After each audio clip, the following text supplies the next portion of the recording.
understand who the asset manager is. What's their tenure as an asset manager? Have they been in the options space? Do they have an understanding there? And then two, are they ETF managers? Because you can have the best idea in the world, but can you actually execute it in an ETF?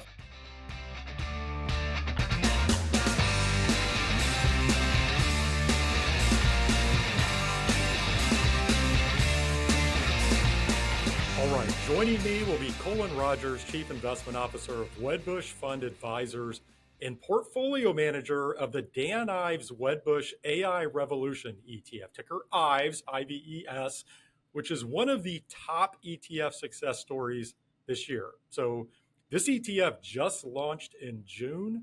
It's already over $750 million in assets. We're actually talking about a top 15 ETF launch of 2025 out of over 700 new ETFs.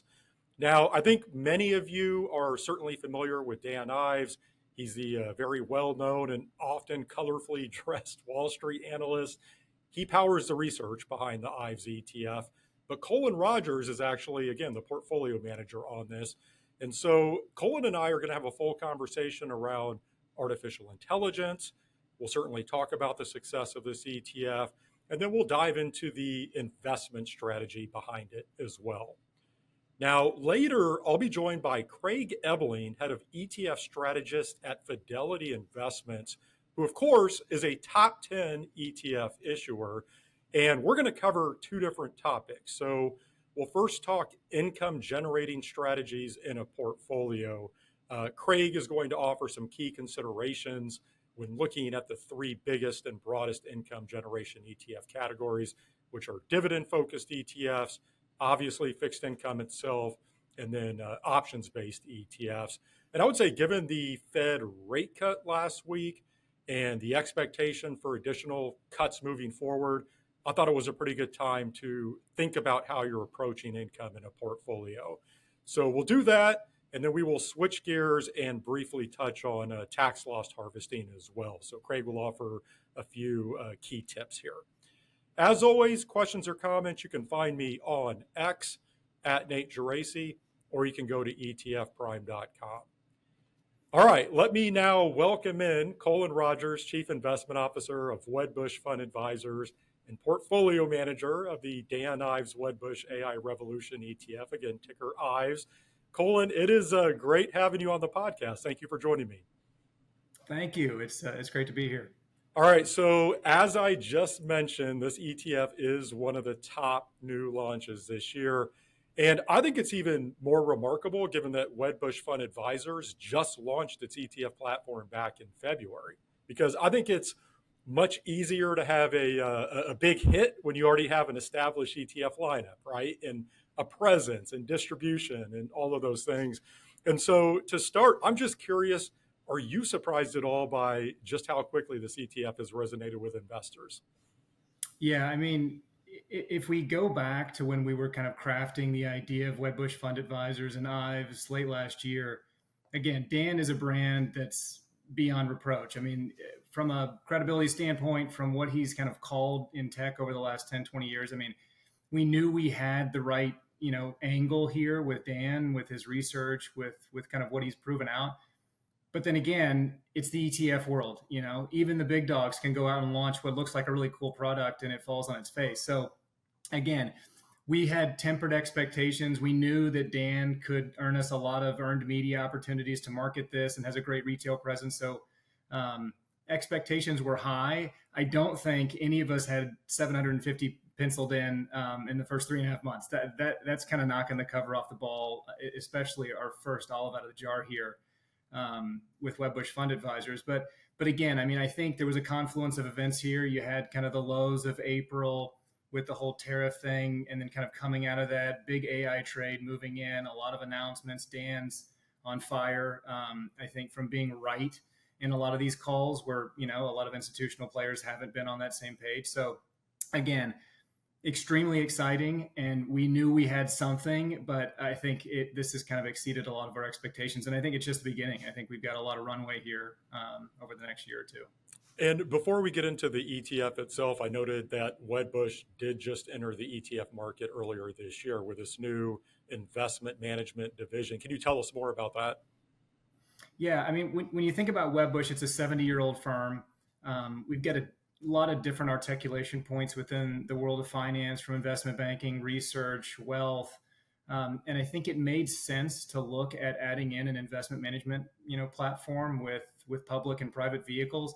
I think it was more a question of when's the right time, what's the right play, how do we structure it, and we wanted to do something proprietary. We had our own trust. We wanted the capabilities to not only launch proprietary products, but also joint ventures and other opportunities with outside third party firms.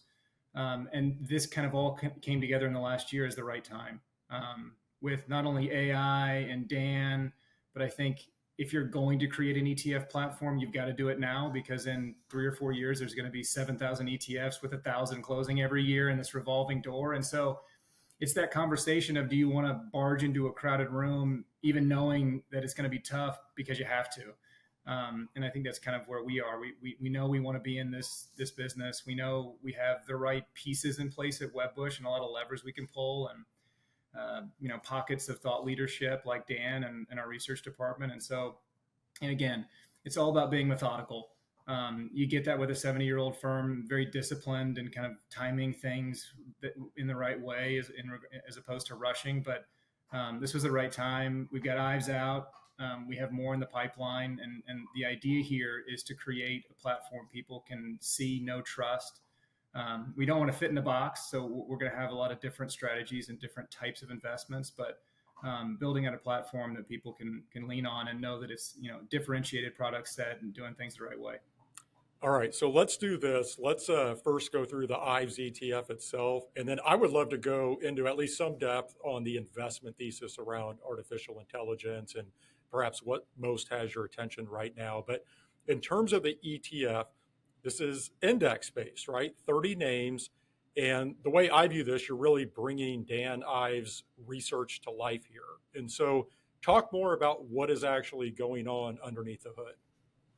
Yeah.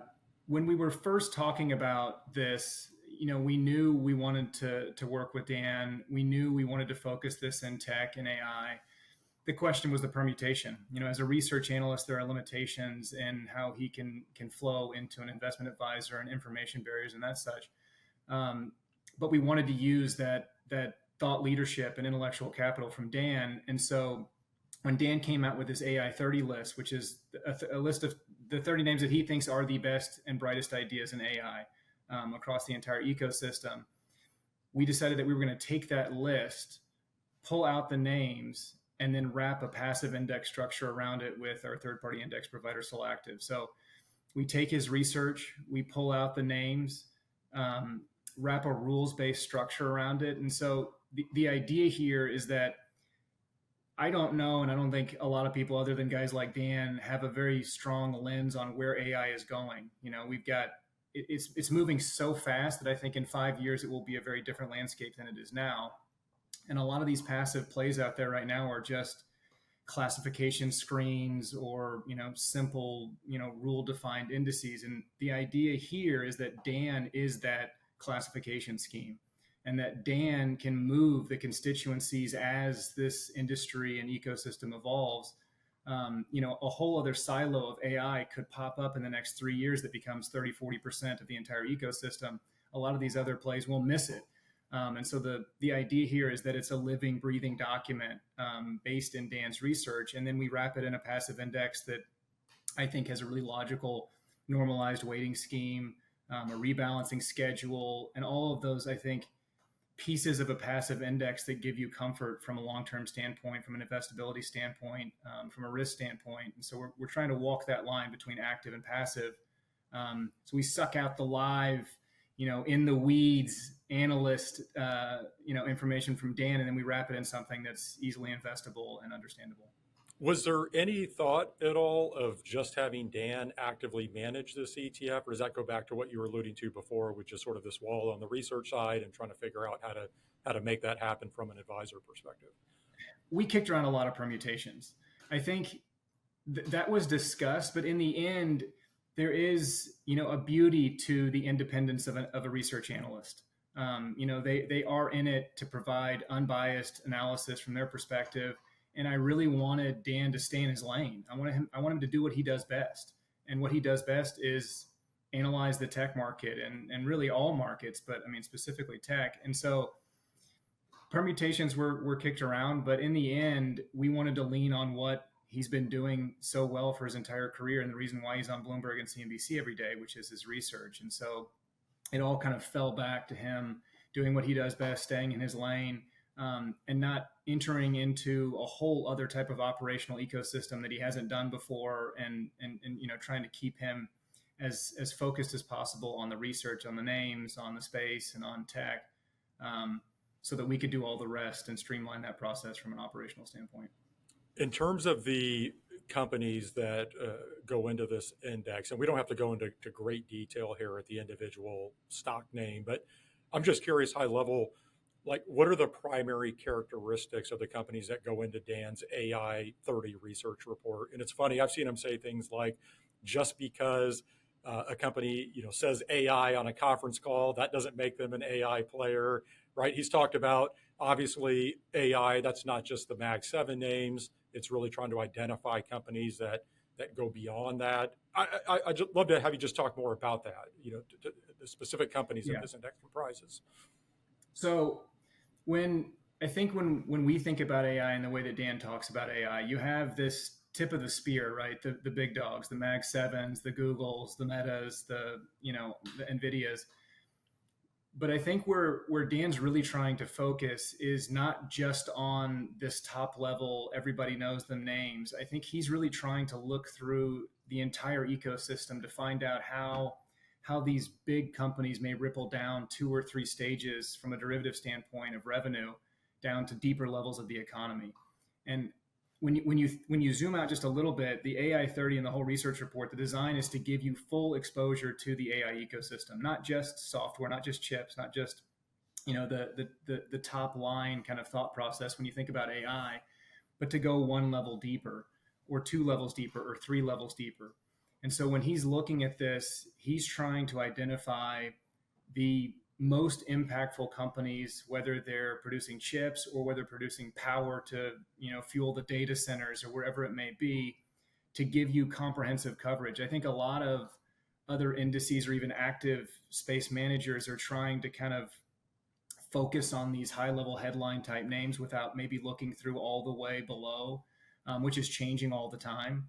And so the real design is this full ecosystem coverage, trying to find out what are not just the AI players we hear about on CNBC every day, but what are those second, third level plays that are going to be massive benefactors of all of this computational power or whatever it may be over the next several years. And, where do you position your portfolio to get access to that? And so that's really at the heart of it. How do we get access to the entire system wherever it goes, from top to bottom, as opposed to just looking more at the top, like I think a lot of others might be doing?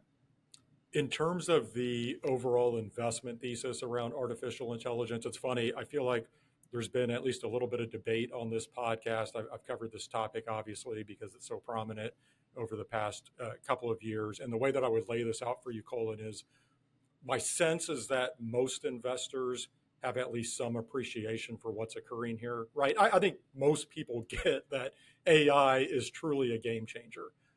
I think where the debate comes in is around how much of a game changer, like what's the actual magnitude of impact AI will have. And then I would say the second part of that debate is around valuations. And we can maybe hit on both of those. Let's start with the first point, just on how impactful AI might be. I'd love to have you just talk more about where you think we're at right now in terms of the technology itself and its adoption, and maybe where you see this all heading. I think we're early.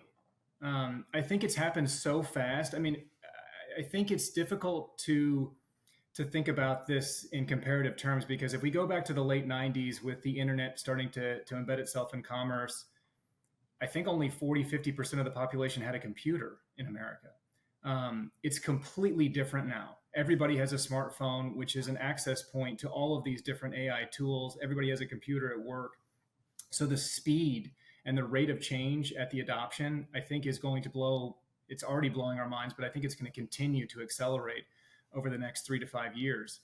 I mean, you go back pre-OpenAI, and everyone used to call it machine learning, and AI was kind of like a weird word because it's not really AI. And now all of a sudden, within 3 years, it's this completely different landscape. People are using it every single day, not only as just a personal use, but also it's starting to embed itself in the corporate realm. But we're only about 10% penetration on corporate tasks, so there's a lot of meat on that bone to expand. And it only takes a couple different economic periods for companies to look to increase productivity at a rapid rate. And I think this is going to be the easiest and path of least resistance to do that.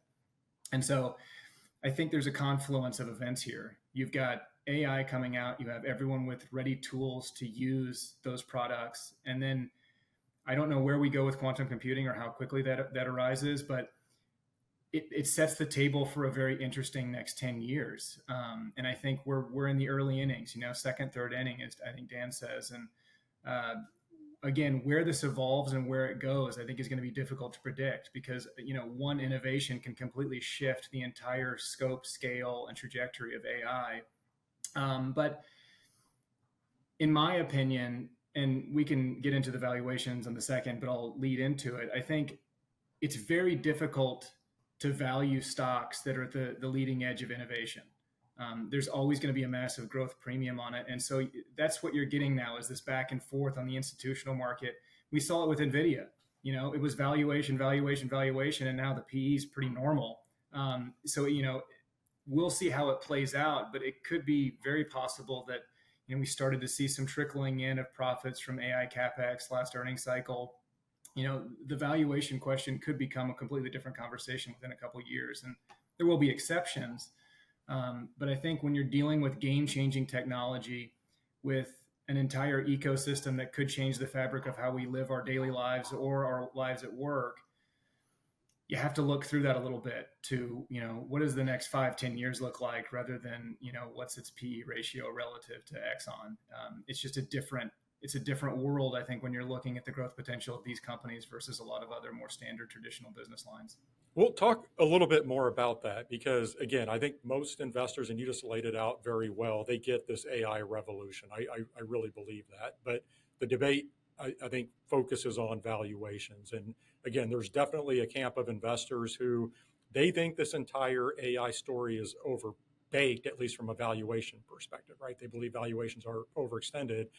Now, obviously you and I, we don't think the AI story is overbaked, but just talk more about valuations. And it is funny because I did see Dan Ives, he said something like, if you're just focusing on valuation, you would have missed every transformational tech stock of the last 20 years or something along those lines. But just talk more about that because I do think that's where the concern comes in for investors.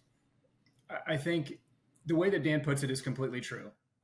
If you when you're looking at tech innovation and game-changing disruption and you focus solely on valuation, you are going to miss all of those. I guess the question to the big institutions are they willing to do that in order to miss, the couple ones that don't play out and just wait for it to come to them? Again, it's a risk-reward standpoint from the investor. And I think everybody has to ask themselves that question. Are you looking to invest in a game-changing disruptive technology that may be a bumpier ride, as all disruptive technologies are? We saw it with multiple different technology cycles over the last 100 years. It's never a smooth, beeline up. There is always, going to be a back and forth with the market. But I think when you look at the investable landscape right now and you fast forward 5 years, for people to say that there are other sectors of the economy that have more growth potential, I think it's hard for me to wrap my mind around that. And so if you have a long-term time horizon, you have the ability to withstand, higher equity type volatility. I don't know how you can't look through a lot of these valuation issues for what could be, the fourth industrial revolution, which we're in right now. But again, I think it all boils down to your investor type. What is your risk tolerance? How does this fit into your investment strategy? And where do you see this all playing out and how can you fit it into your portfolio? But valuations will always be a major question with this type of disruption. Are the market's eyes bigger than its stomach? Will profits play out? And I think we will see that happen, but this is a very different landscape than the internet bubble burst in the late 90s, which the internet's still around. It's doing fine. and it's a major commerce hub. But the type of companies that I think created that bubble don't really exist in the AI world like they did in the late 90s and early 2000s. You have real companies with real products with real revenue, especially the ones that Dan's looking at, and that are the companies that people talk about. You don't have a crazy IPO market with a bunch of clown companies coming out that don't have a real product. It's different. And so I think there's a lot more tangible things that you can hold on to and look through over the next 5 to 10 years as a rationalization to not completely lean on valuations for a reason to buy or not buy a stock. I mean, it's a different realm when you're in high growth tech stocks. PEs are higher because growth is cheaper oftentimes to these companies. And I think over time this will prove out, but again, it's always going to be a question. There will always be the tug of war on valuation on the institutional side. Cullen, just a few minutes left here. If we come back to the ETF itself, as you know, and you were alluding to this earlier, AI themed ETFs, that's clearly a hot area right now. And it's an expanding area, right? There are a growing number of products out there. I'm just curious, what do you think are some things that investors should consider when sorting through this category? And obviously you want them to pick Ives, but what would be some key items you think investors should be paying attention to? Well, I'll frame it like this. When we started kicking this around, there were already 10, 15, 20 AI ETFs. Why would you go into a space that's already got 15 ETFs that's not, large cap value with a giant market slice? And the reason was we thought we could do it better. And I think what I talked about earlier, the idea that the constituency is shifting and moving based on Dan's research, I think is a big core piece to this. When you look at the other passive plays, a lot of them are based off of GICS sector qualifications, RBICs, or as you mentioned earlier, earnings call mentions of AI. One of the largest AI ETFs has Netflix as a top 10 holding solely because it mentions AI like 120 times in its earnings report. It's not an AI company. And I think if you want pure exposure, you have to be careful about which passive or even active play that you're getting into, because it could be diluted by a lot of these screens that they don't have control over. And a lot of them were developed in 2017, 18, 19, which again, if you're talking about AI pre-OpenAI and pre this modern era, it was a different landscape back then. And so I think a lot of the methodologies are outdated.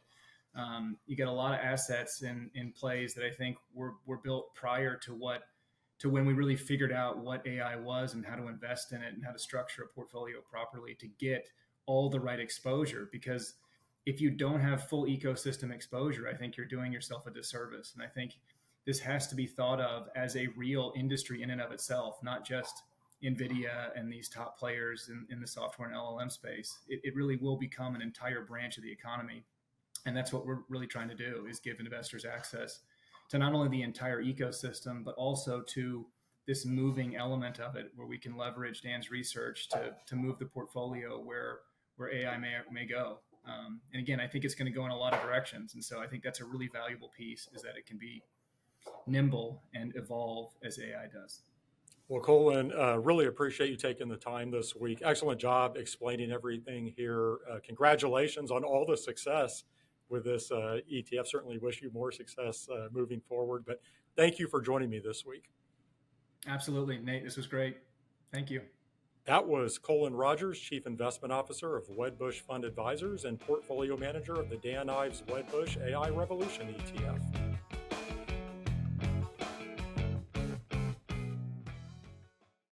Looking for ETF options from one of the top asset managers in the industry? Visit i.fidelity.com/ETFs to explore Fidelity's lineup and more. Fidelity Distributors Company, LLC, 500 Salem Street, Smithfield, Rhode Island, 02917. Fidelity Investments is an independent company unaffiliated with Vedify and other third parties on this podcast. There's no form of legal partnership, agency affiliation, or similar relationship between Vedify, Fidelity Investments, and other third parties on this podcast, nor is such a relationship created or implied by the information herein. Fidelity Investments and/or Fidelity refers collectively to FMR LLC, a U.S. company, and its subsidiaries, including but not limited to Fidelity Management and Research Company LLC, FMR. Exchange is more than a finance conference. It's a community. The insights, connections, and strategies you'll gain will last long after the event ends. Join us for the most valuable few days of your year. Exchange 2026, March 15th through the 18th in Las Vegas. Visit exchangeetf.com to register now.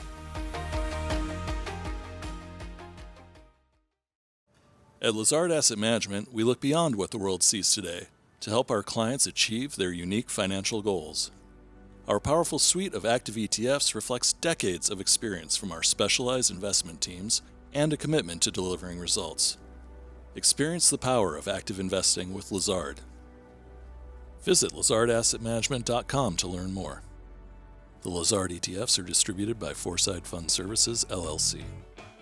I'm now joined by Craig Ebeling, head of ETF Strategists at Fidelity Investments, who, of course, Fidelity is one of the world's largest asset managers overall, with over $16 trillion in assets under administration. But as it pertains to ETFs, they now offer nearly 79 ETFs with nearly $145 billion in assets under management. They are a top 10 ETF issuer overall. And Craig is now joining me from Charlotte. Craig, welcome to the podcast. Yeah, thanks for having me, Nate. It's good to be here. All right, so we may touch on a handful of Fidelity ETFs, but really you and I are just going to have a much broader conversation around what I would say are two very timely and important topics.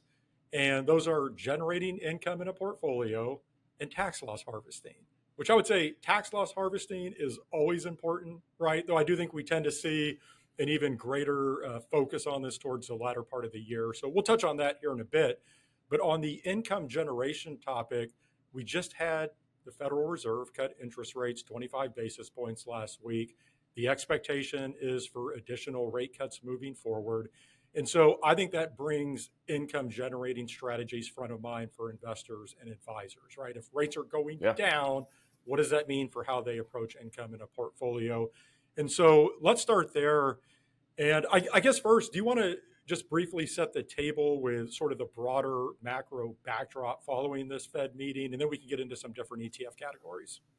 Yeah, I think, for the recent cuts, you have a motivator for clients to kind of evaluate how they're going to get income in their portfolio, right? And you see these two cuts, or you see cut in the most recent cut and potential future cuts, and those hit money market funds very quickly. It's reflected in the rate that you get in a money market fund or in a cash-like instrument pretty rapidly. So today, I think there's over 6 trillion market-wide in money market funds. I think you're going to start seeing that clients and investors look elsewhere for sources of income that are relatively similar in risk profile, but even saying, hey, I'm willing to take on some additional risk to get some income that I'm now maybe not getting in a money market fund that I've been getting for the last couple of years. And so we've certainly seen that like market wide. You've seen, in the active ETF space, almost 43 billion year to date go to derivative based strategies. So kind of derivative income strategies. We've seen over 32 billion go towards ultra short bonds. Over 27 billion go towards like core and core plus in the active space on the fixed income side. So you're certainly seeing like reflected, the shift in where people are going is kind of reflected in that, in those fund flows, I think, in relation to where money market rates are, where the Fed fund rate is, and where people think maybe it will be in the future. So at a high level, if we look at the ETF space, I would say there are really three primary ways to generate income in a portfolio, or at least I would say these are probably the three most popular ways. There's a lot of ways, but probably the three most popular. Yeah. And so you hit on two, obviously fixed income ETFs and then options-based ETFs, which that category has absolutely exploded over the past several years. But the other category would be dividend-focused ETFs. And I thought we might take a look at each of these, and let's start with dividend-focused ETFs. Sure. As you think about this category, what are some of the first things that come to mind in terms of what investors should be aware of? And obviously, we're talking about a very broad category here, but if you had to boil down some key considerations, what would those be? Yeah, I think when you think about dividends, you typically think about like rules-based strategies that have been around a while, and there's a lot of different options and ways to approach it.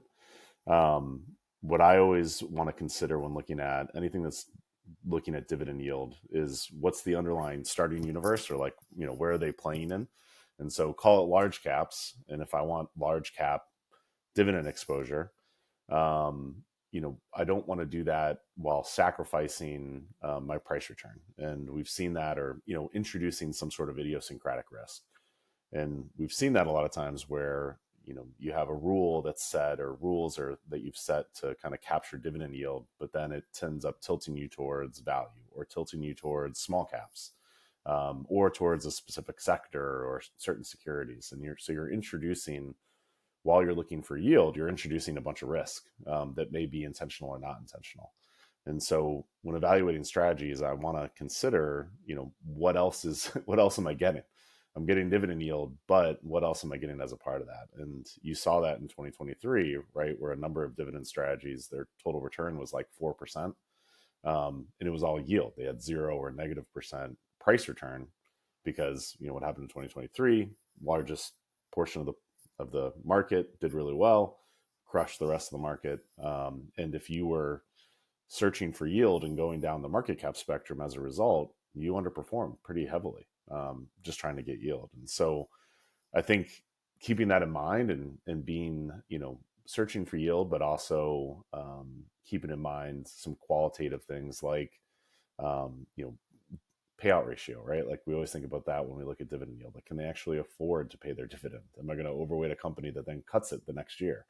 Looking at dividend growth, but then also kind of keeping into consideration like portfolio construction.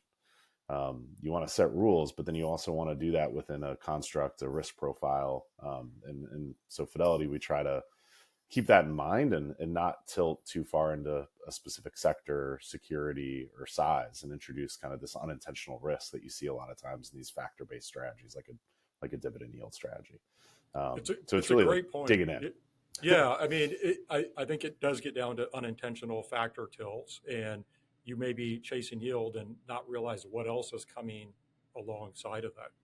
And you see it like all across like factor type strategies where it's like, oh, I'm looking for low volatility, and then your portfolio is like 60% utilities. And I'm like, well, why am I paying extra for a low volatility ETF when I can buy the utilities ETF for 8 bips or whatever, So I think keeping that in mind, and I think sometimes investors don't realize the risks that they're adding when they're trying to achieve some goal. And so keeping those two things in mind, understanding what's under the hood and the risk exposure.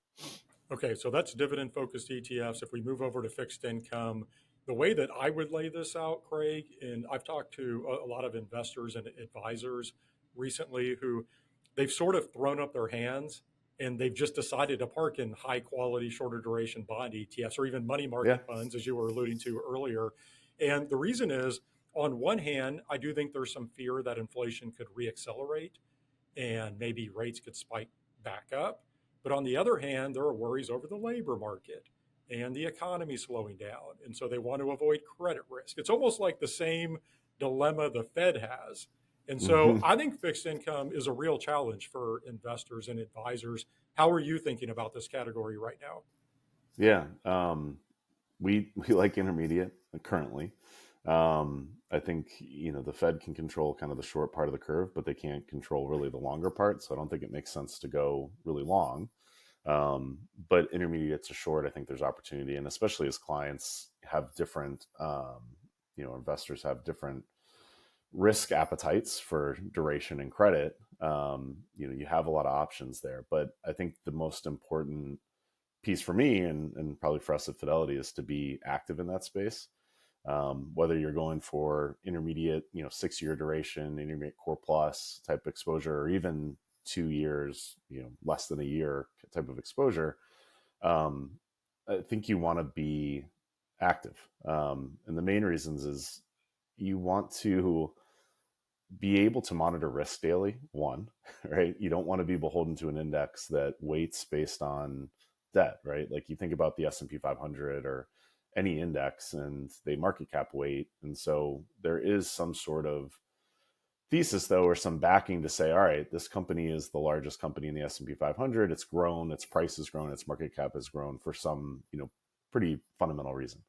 When you look at, how debt indexes are constructed, it's just whoever's issuing the most debt is the biggest piece of the index.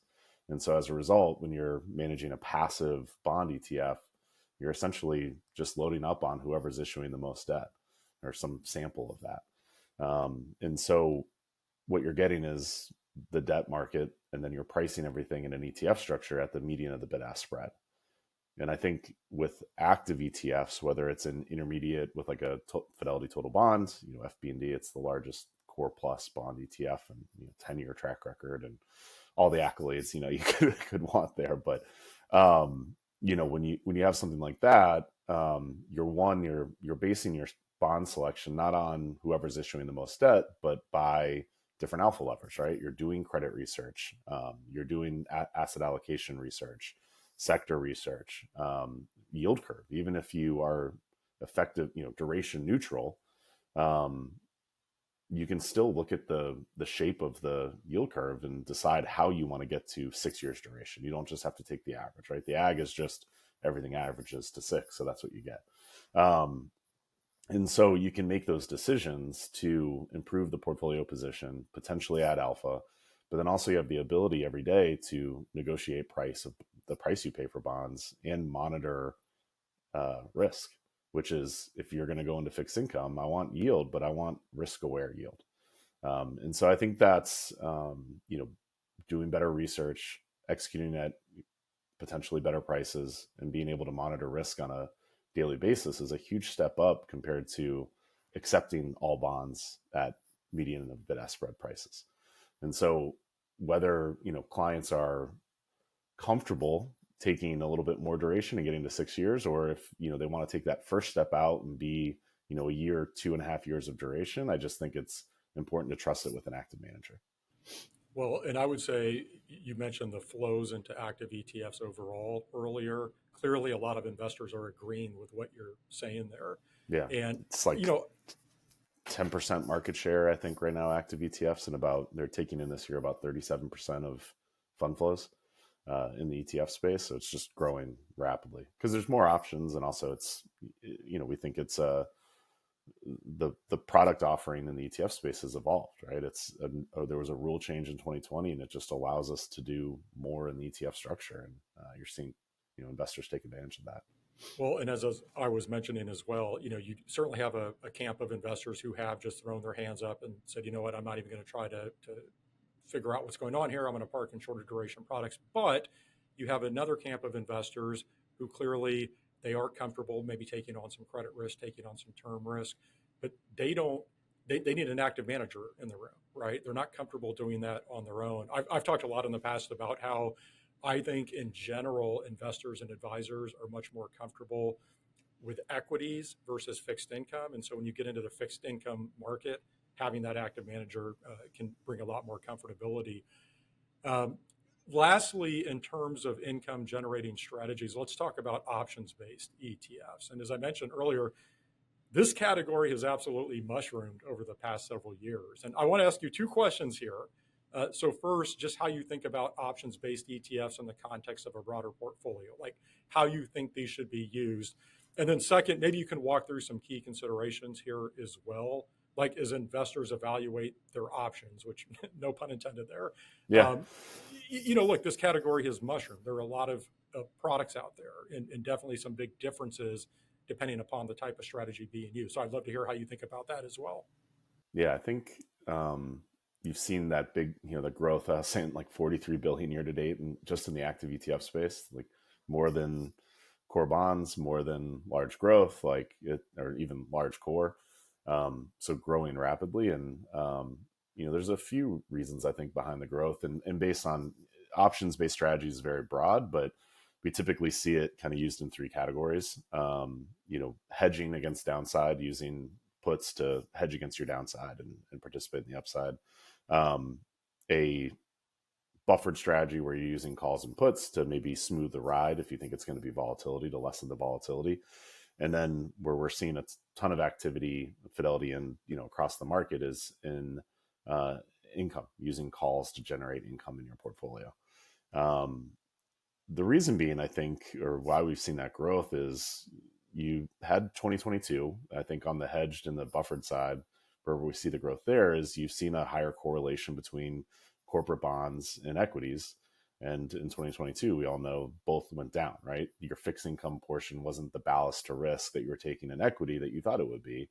And they behaved differently, even though it was, kind of a rare occurrence. it happened. And, we kind of said and I think as an asset management business broadly, not just Fidelity, that, hey, there's other ways to provide some downside protection or a ballast to your risk. We can use options. And so you've seen kind of an influx of strategies that have gotten into the market to provide that downside protection while maintaining some sort of equity exposure.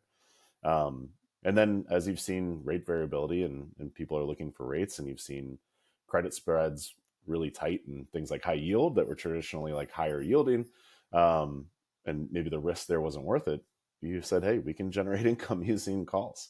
And so you've seen this huge influx of assets, but also just products, right? There's tons and tons of new products out there that, generate income, and they all do it a little bit differently and have different opinions. And, some are pretty, we like to be very transparent what we're doing. We also see stuff out there that's like, it's really complicated, trust us. That always kind of scares me a little bit.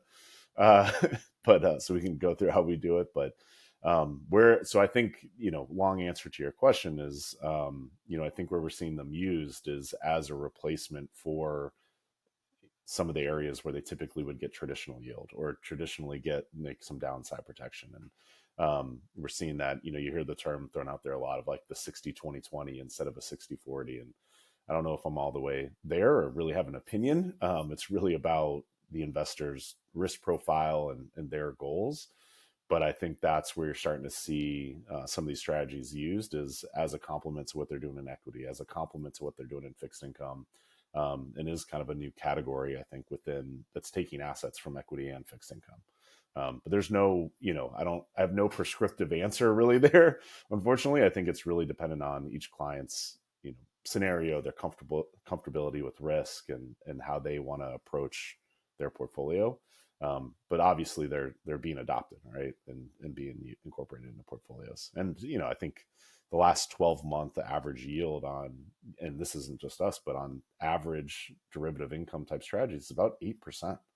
When you compare that to money market funds, when you compare it to even high yield or intermediate, like that's a pretty healthy yield while maintaining some upside, some price return. As you were mentioning, there is a wide spectrum of products here. And I think investors and advisors out there, they'll see some of these advertised with astronomical yields. And my take on the space is just at a high level. There's not a lot of nuance here. If you see these astronomical yields, there's risk involved with that as well. And I'd love to have you maybe just talk a little bit more about that. Again, if we approach this from a due diligence perspective, I know investors and advisors will hear things about return of capital, and we don't have to get into the weeds on that, but just what are some things that you think investors should be aware of here? Yeah, I think there's two main components. I think one, you want to know, well, it's actually three. Let's start with number one is like, understand who the asset manager is. What's their tenure as an asset manager? Have they been in the options space? Do they have an understanding there? And then two, are they ETF managers? Because you can have the best idea in the world, but can you actually execute it in an ETF? And I'm sure you've seen, we've had last year over 700 ETF launches, the year before like 500, almost over 5 something this year.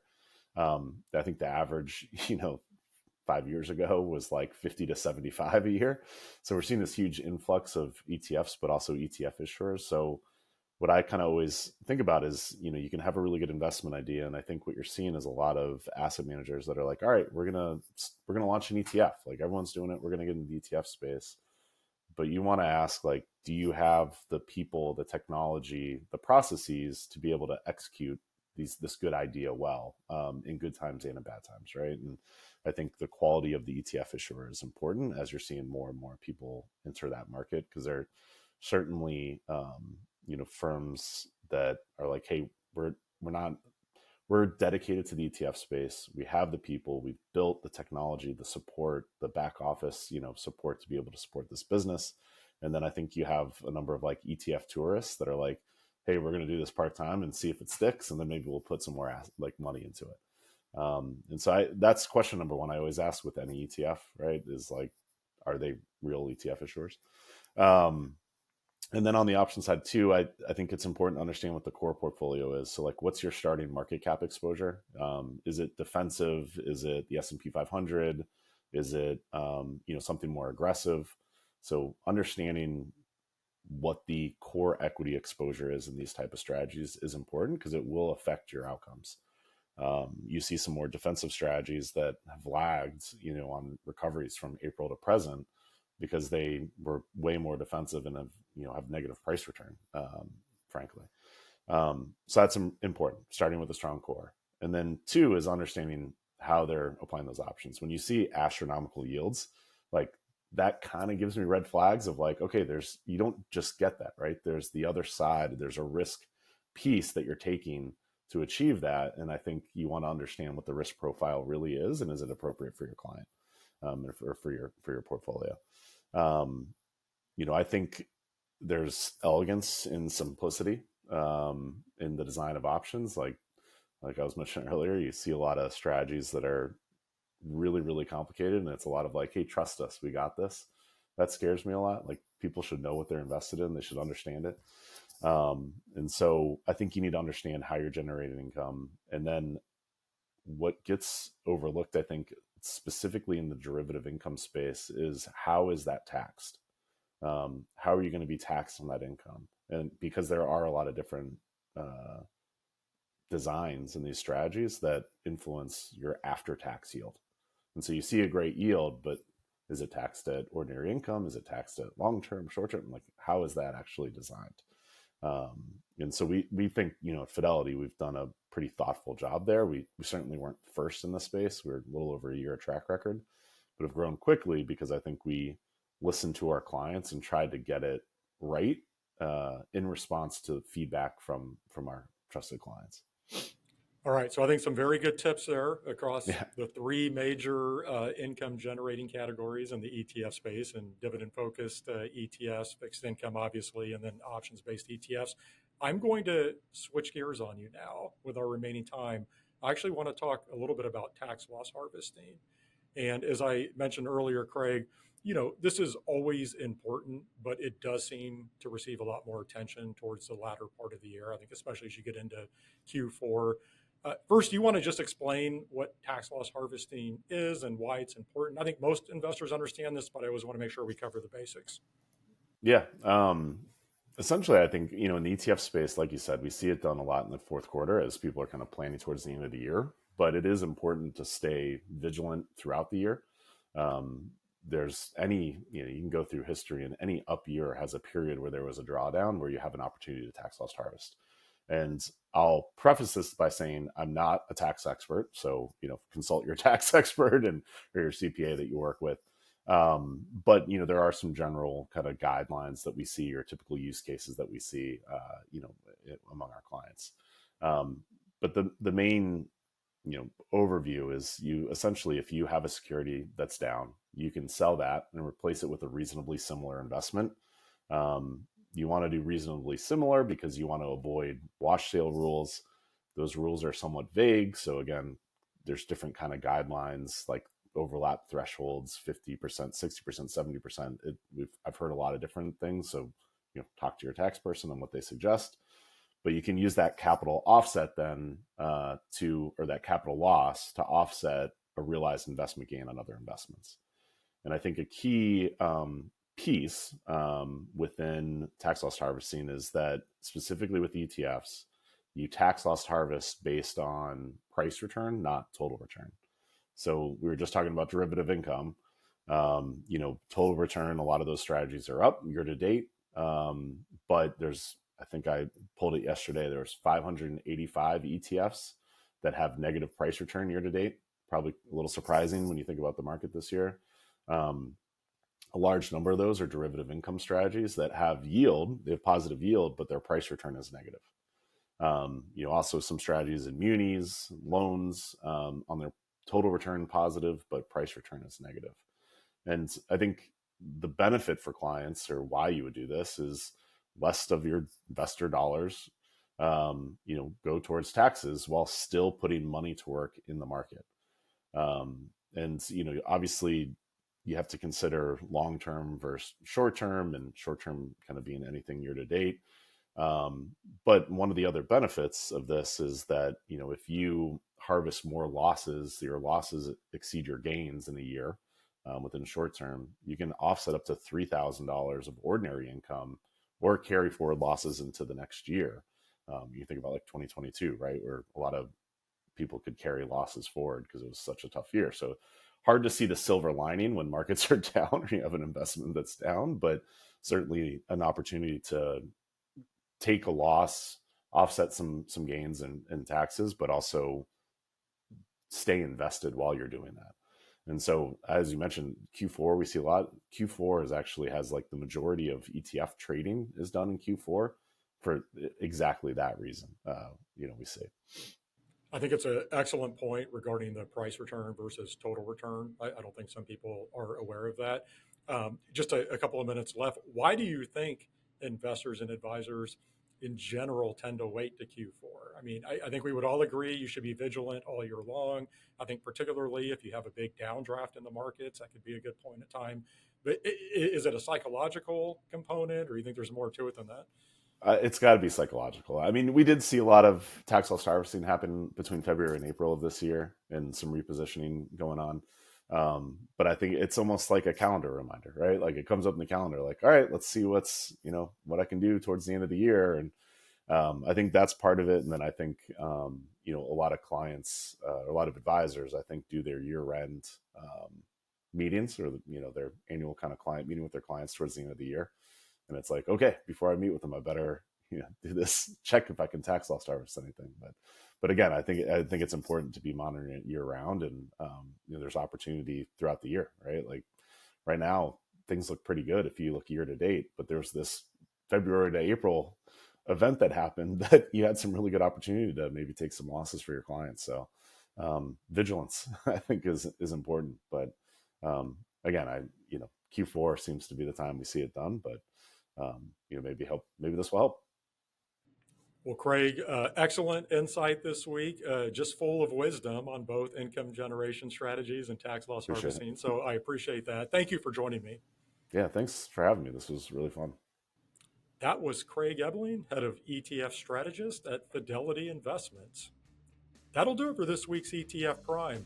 Build your ETF expertise and separate yourself from your peers by registering for the ETF Institute Certified ETF Advisor Program. You can learn more at cetf.org. Next week, I will be joined by Will Rind, founder and CEO of Granite Shares. So we are actually going to go in depth on their Yield Boost lineup of ETFs, which, as I was just alluding to, some of these have distributions greater than 150%. And so there has been a lot of discussion around these types of options-based ETFs. And so you're going to get to hear firsthand from an issuer who is seeing a lot of success here. Until then, have a great week, everyone. ETF Prime is hosted by Nate Geraci, president of OTR Media, LLC. Nate is also president of investment advisory firm Nova Diaz Wealth Management. While OTR Media and Nova Diaz are related by common ownership, they are separate and distinct entities, and anything discussed on this program should not be construed as an official statement by Nova Diaz. This program is for informational purposes only and does not constitute investment advice. Investing in ETFs involves risk, including possible loss of principal. Any past performance figures discussed are not necessarily indicative of future results. Some guests appearing on this program may also be financial sponsors of ETF Prime. OTR Media and Nova Diaz are not affiliated with Vedify or any of its affiliates. Vedify's participation in this program should not be construed as an endorsement or an indication by Vedify of the value of any OTR Media or Nova Diaz product or service. Visit etfprime.com for more information.